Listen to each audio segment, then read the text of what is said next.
Petition to make lying in UK Parliament a criminal offence approaches 100k signatures. Here's a summary of the article. A petition to make lying in the House of Commons a criminal offence is nearing 100,000 signatures. The page author notes, "We believe false statements have been made in the House and, although regarded as a serious offence, in principle, options to challenge this are extremely limited as accusing a member of lying is forbidden in the House." The petition to make lying in the House of Commons a criminal offence is now on 91,890 signatures. It is an important principle of the UK Parliament that members of Parliament are accountable to those who elect them. It is absolutely right that all MPs are fully accountable to their constituents for what they say and do, and this is ultimately reflected at the ballot box. Freedom of speech in Parliament is an essential part of our democracy. It is a right that enables Parliament to function freely and fully, ensuring that MPs are able to speak their minds in debates, and to represent their constituents' views without fear or favour. Parliamentary privilege, which includes freedom of speech and the right of both houses of Parliament to regulate their own affairs, grants certain legal immunities to members of both houses to allow them to perform their duties without outside interference. The Parliamentary Commissioner for Standards is an independent officer of the House of Commons and is responsible for investigating allegations that MPs have breached the rules in the Code of Conduct.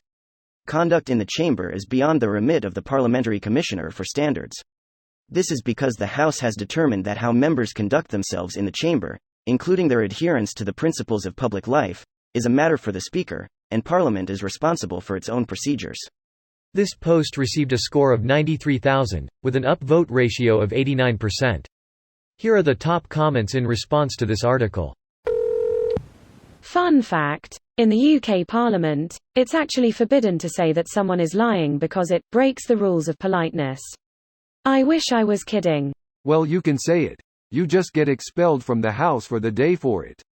Yeah, in Australian Parliament, it's not entirely rare for someone to wear the removal.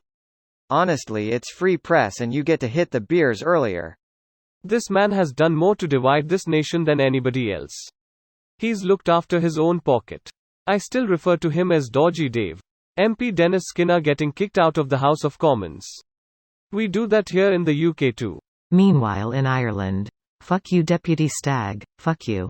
Most unparliamentary. It cracks me up that the Brits spend so much time feigning politeness while their nation spent the vast majority of its history raping, murdering, stealing, and enslaving everyone they could find. It's like, outside of the USA, is there a less polite country? Denmark? If history counts. The list is fucking long before America. Japan? Japan is especially painful to read about. All those foreign girls getting raped, literally round the clock for months to years. Many said they couldn't even sleep at night, soldiers would rape them throughout. Imagine that, sometimes they probably even fell asleep during the rape because tired. Tough to contemplate, and there were up to 200k of those girls. That's not getting into the medical experiments, mass executions, etc.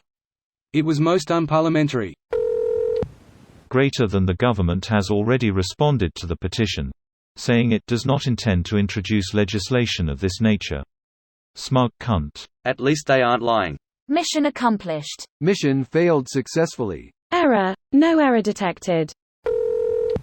Most people, from both ends of the spectrum, cannot even understand what objective and subjective mean, and without that understanding you cannot differentiate a statement that is factually wrong from one that is just an opinion that may be unpopular, but cannot be a lie because its premises are subjective in nature.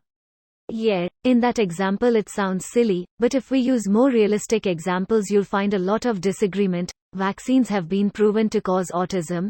To a lie, this is objectively false. We don't have enough evidence to satisfy what we consensually consider as proven, and we will never have, because vaccines don't cause autism. Murdering people is fine, to not a lie. You can deceive people without technically lying. This video was automatically created by Reddit to speech. The article and comments in this video were selected from Reddit according to their upvotes, and any paraphrasing was performed by smmry.com, without any human intervention.